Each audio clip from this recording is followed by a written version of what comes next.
Good evening mga kasitso. Welcome muli sa aking channel sa Antonio Adventure, Attack and Survival at Kababalaghan Stories.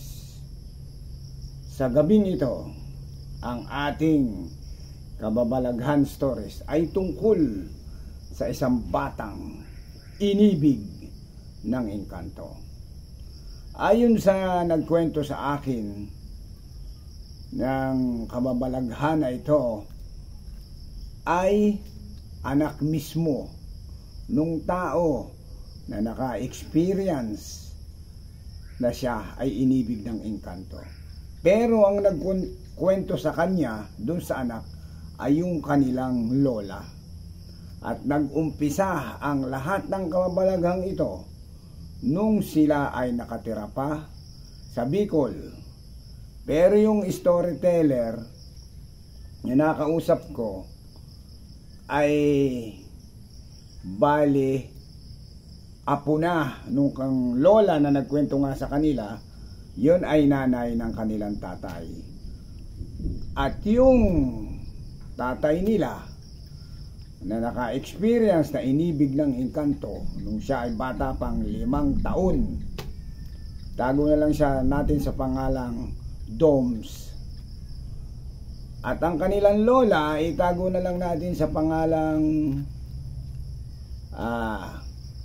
Lola Siena. Yan, Lola Siena. At yun namang storyteller, itago na lang natin sa pangalan na Rose. At ayon sa kanyang kwento, nung ang nakatira pa nga daw ang kanyang tatay at bata pa sa Bicol, maliit pa, ang bahay nila ay nasa tabing ilog. At doon sa tabing ilog, maraming mga kawayanan sa paligid dahil tabi nga ng ilog. At doon nag-umpisa ang kababalaghan ng kanilang tatay. Ayon nga sa kwento ni Rose, dahil yun ay senior sa kanila nung sila may mga bata pa ng kanilang lola. Yun daw kanilang tatay nung 5 years old pa at nakatira nga sa Bicol. So dahil malapit dun sa ilog, yung bata madalas pumupunta ron dahil yung bahay nila ay malapit sa ilog, walking distance lang. Tapos madalas naglalaro yung bata doon, pauli-uli sa bakuran, pumupunta doon sa tubig kasi nga bata eh. Pero hindi nila alam ay yung bata pala, yun nga si Doms, ay naibigan ng engkanto. Actually, babaeng engkantada yung nakagusto doon sa batang lalaki. Ngayon, dahil yung bata nagustuhan nga, nilagnat ng ilang araw. So, nung pagkatapos lagnatin, unti-unting lumolobo o lumalaki ang kanyang tiyan.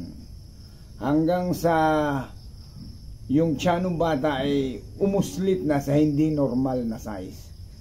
Para bang sabihin natin siya ay 5 years old pero ang tiyan niya ay naging butusin.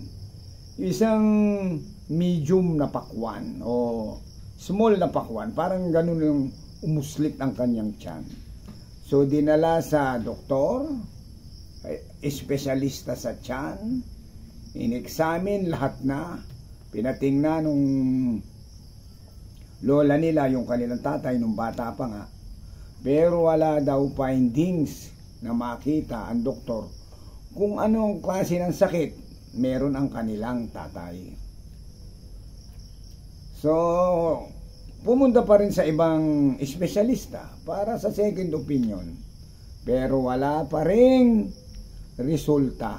Hindi pa rin alam kung ano ang dahilan ng paglaki at pag-uslit ng tiyan. At ang kakaiba na ito na napansin nila ay unti-unti na namang umuuslit at lumalaki ang tiyan ng kanilang tatay. Ayun na nga, yun ay nung bata pa siya ha. Ayon sa kwento ni Lola Siena, naku, kawawa naman ang aking anak, lumalaki na naman ang tiyan. So ang pinayo daw ng albularyo ay ilayo na po ninyo ang inyong anak dito sa lugar na ito. Dahil sa lugar na ito, dito nakatira ang engkantada na yan, itong engkanto na nagkakagusto sa inyong anak. Kaya ginaganyan ng inyong anak para magkasakit at matuluyan na ang bata. Parang babawian ng buhay kasi nga pag nakasakit hindi kakayanin. So makukuha na nung engkantada o nung engkanto yung kaluluwa ng bata at isasama na dahil nagugustuhan nga. So ang nangyari, inilayo na yung kanilang tatay. Nung time na yun, 5 years old, dinala sa Maynila. At nung nasa Maynila na, yun, hindi na umabot ang engkanto kasi parang ayon sa kwento, yung engkanto ay parang may hangganan lang. Kung siya taga rito lang. Pero hindi na siya pwedeng dumayo sa malayong lugar. At may nababangaw na aso doon, palagay ko may engkantong lumalabas. So ang nangyari nga, nung unti-unti nang lumaki yung bata, hanggang sa nagbinata na, napalipat naman ay tumira naman sa lukban. At nung pagtira sa lukban, doon na nagkaasawa, doon na nagkaanak. At yun na nga, isa sa mga naging anak ay si Rose. So yun ang kwento ng kanilang lola, ang nangyari sa kanilang tatay na inibig ng engkanto. At dahil nga sa kwento ni Rose, nung nilaplap na daw nung albularyo, hiniwa na raw yung tiyan ng sisiw. At pagbuklat daw, ay nakita raw ang burak na ubod ng baho ng amoy kulay itim.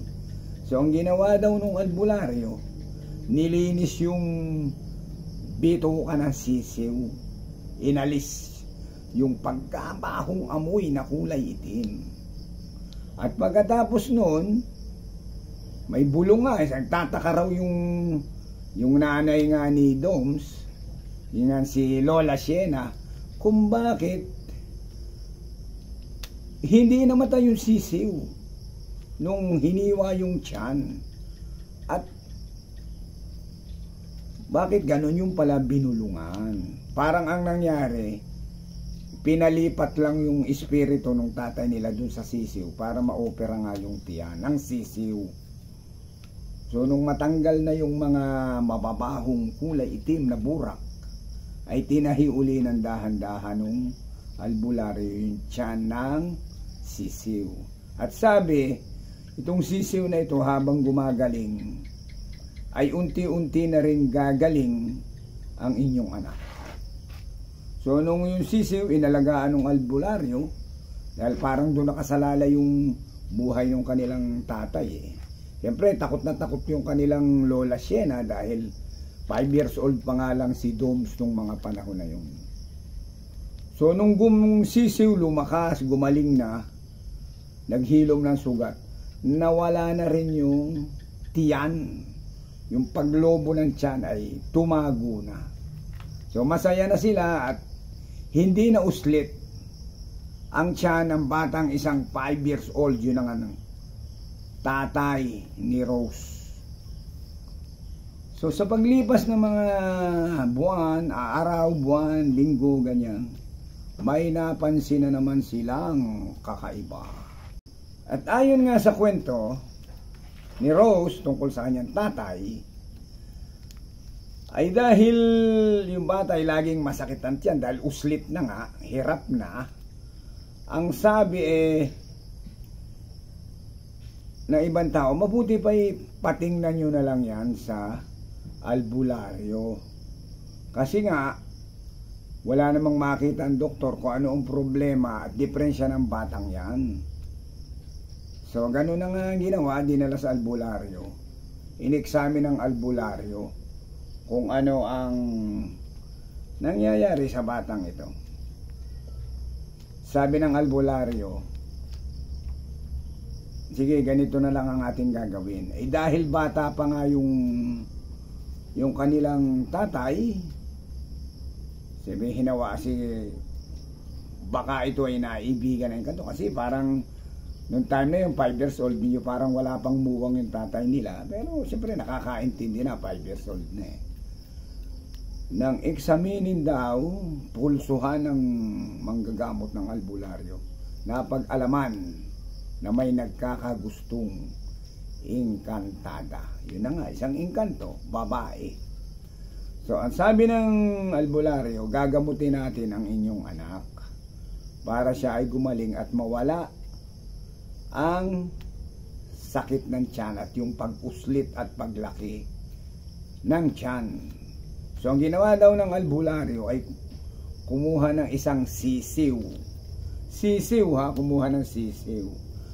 At yung sisiw, binulungan ng albularyo ayon sa kwento. Tapos nilaplap daw ang tiyan nung sisiw. Hiniwa ang tiyan at binuksan ang loob. At yung loob ng tiyan, siguro binulong, parang yun ang gagawing dami nung tatay nila kasi nga lalaplapin yung tiyan eh. Doon na nalaman ang kamabalaghan kung bakit umuuslit ang tiyan. Minsan maaring magtaka tayo, bakit ganun ang gagawin ng engkanto? Palalakihin ang tiyan, palalakihin ang kamay, palalakihin ang ulo, palalakihin ang tainga, palalakihin ang paa, mawawala sa sarili. Mga ganon ang teknik nila para makuha nila yung mga mortal, tayong mga mortal. Sila, hindi natin sila nakikita eh. Pero ang mga mortal ay may kakayanan na labanan ang mga engkanto, itong mga hindi nakikita. Dahil marami at matitinik at matatapang at magagaling na albularyo. So mga kasityo ko, sana nagustuhan nyo ang aking kwento tungkol sa batang inibig ng engkanto. So ngayon, si Doms ay isa ng lolo. Dahil si Rose, yung isa sa mga anak na nagkwento sa akin, may asawa na rin, may 3 anak. So ayun, lolo na ngayon si Doms at hiniwalaya na siya nung engkantong nagkakagusto sa kanya. So mga kasityo ko, sa palagay nyo ba, gusto nyo bang maibigan din kayo ng engkanto? Para kayo ay lumaki ang tanginga, lumaki ang paa, lumaki ang tiyan, lumaki ang ilong, whatever yan. Siyempre ayaw nyo.